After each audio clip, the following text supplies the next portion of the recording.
प्रथम तहलका न्यूज। मेरा पानी मेरी विरासत योजना के तहत रतिया इलाके के किसानों को जागरूक करने के लिए जिला प्रशासन की ओर से एक विचार गोष्ठी आयोजित की गई। विचार गोष्ठी में रतिया के किसानों ने भाग लिया। वहीं इस दौरान कृषि विभाग के अधिकारियों सहित रतिया के एसडीएम और अन्य सीनियर अधिकारी भी मौजूद रहे, जिन्होंने किसानों को धान की वैकल्पिक फसल के उत्पादन के लिए प्रेरित किया। विचार गोष्ठी के बारे में जानकारी देते हुए कृषि विभाग के एसडीओ ने बताया कि रतिया इलाके में धान की पैदावार काफ़ी बड़े पैमाने पर की जाती है और इलाके का भूजल स्तर काफ़ी नीचे चला गया है। किसान गोष्ठी रखी गई है स्पेशल रतिया ब्लॉक के लिए, जिसको मेरा पानी मेरी विरासत के तहत चयन किया गया है हरियाणा सरकार द्वारा। और इसमें पीछे हमारे जो नोडल इंचार्ज हैं आईएएस संजीव वर्मा जी, परसों वो भी आए थे, उन्होंने भी संदेश दिया था किसानों को। और अभी उपायुक्त महोदय के आदेश पे हमें आज रतिया और कल 5 तारीख को टोहाना और 10 तारीख को फतेहाबाद में किसान गोष्ठी के लिए निर्देश हुए हैं कि जो मेरा पानी मेरी विरासत स्कीम जो किसानों के लिए और पानी बचाने के लिए हरियाणा सरकार द्वारा चलाई जा रही है, उसमें जो पीछे किसानों का थोड़ा विरोध हुआ और जो मैसेज गया कि उसमें उनको क्लियर करने के लिए एक गोष्ठी लगाई गई है कि हम जो है ना किसानों को सलाह दे रहे हैं, प्रेरणा दे रहे हैं और उनको जिसमें डायरेक्शन दे रहे हैं। इसमें कोई बाउंडेशन नहीं है, रेस्ट्रिक्शन नहीं है, वैकल्पिक है, ऑप्शनल है। किसान को ये हम सलाह दे रहे हैं, उनका सहयोग कर रहे हैं, उनसे गुफ्तगू कर रहे हैं, उनसे राय ले रहे हैं और हम अपनी राय दे रहे हैं कि आप किसान सभी भाइयों को कि आप पानी बचाएं, जिससे कि आने वाली पीढ़ियों के लिए भी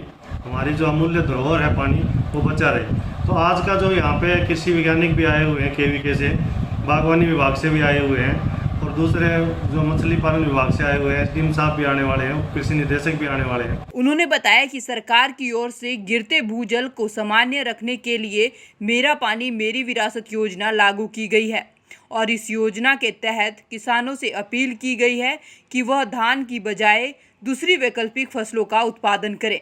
इस योजना के तहत किसानों को 7,000 रुपये प्रति एकड़ अनुदान भी दिया जाएगा और इसके लिए किसान सरकार द्वारा निर्धारित पोर्टल पर अपना पंजीकरण करवा सकते हैं। एसडीएम ने बताया कि किसानों ने प्रशासन को आश्वस्त किया है कि वे धान की वैकल्पिक फसल का ही उत्पादन करेंगे और पानी को बचाने में सरकार का सहयोग देंगे। आज का मेन जो मुद्दा है वो मेरा पानी मेरी विरासत में किसानों को प्रेरणा और सलाह दी जाती है, निर्देश की बजाय सलाह दी जा रही है कि आप जो है ना धान और जिस पानी ज़्यादा लगने वाली फसलों की बजाय आप बागवानी पे, सब्जी पे और दूसरी अन्य फसलें जिसमें पानी कम लगता है उस पर जाएँ, जिससे कि यह अमूल्य धरोहर का बचाव हो सके। इसमें लगभग हमारे यहाँ 1200-1300 एकड़ में खासकर रतिया ब्लॉक में किसानों ने वॉलंटरली बढ़ चढ़ के भाग लिया है और उन्होंने कहा है, हमें आश्वासन दिया है और लगाया भी है। धान की जगह कपास में गए हैं, कुछ लोग मक्का में जाएंगे, कुछ लोग सब्जी और बाग में भी गए हैं। उनको 7,000 रुपये पर एकड़ किसान को इस पर दिया जाएगा। उसके लिए किसान को एक हमारी जो है ना सलाह भी है और उसके लिए ज़रूरी भी है कि वो हमारा एक पोर्टल है उस पर जाके वो किसान अपनी रजिस्ट्रेशन कराएं। एसडीओ साहब ने जानकारी देते हुए कहा कि बड़ी संख्या में किसानों ने धान की फसल की पैदावार को छोड़कर इस बार वैकल्पिक फसलों की बिजाई की है और दूसरे किसानों ने भी आश्वस्त किया है कि वे वैकल्पिक फसलों का ही उत्पादन करेंगे। एसडीओ साहब ने बताया कि जिला प्रशासन की ओर से रतिया के साथ साथ अन्य ब्लॉकों में भी इसी तरह की विचार गोष्ठी का आयोजन कर किसानों को जागरूक किया जाएगा। पूरे अगर जिले की बात करूं तो लगभग 9,000 एकड़ हो गया है और रतिया की बात करूं तो लगभग 1200-1300 एकड़ हो गया है। यहाँ मतलब सैकड़ों किसानों ने, पूरे डिस्ट्रिक्ट में हज़ारों ने, यहाँ भी सैकड़ों किसानों ने बढ़ चढ़ के भाग लिया। दरअसल प्रशासन ने किसानों को मेरा पानी मेरी विरासत योजना को लेकर जागरूक किया। दरअसल प्रशासन लगातार किसानों को मेरा पानी मेरी विरासत योजना को लेकर जागरूक कर रहा है। वहीं अब प्रशासन ने विचार गोष्ठी आयोजित कर किसानों को जागरूक करने की एक अनोखी पहल की है।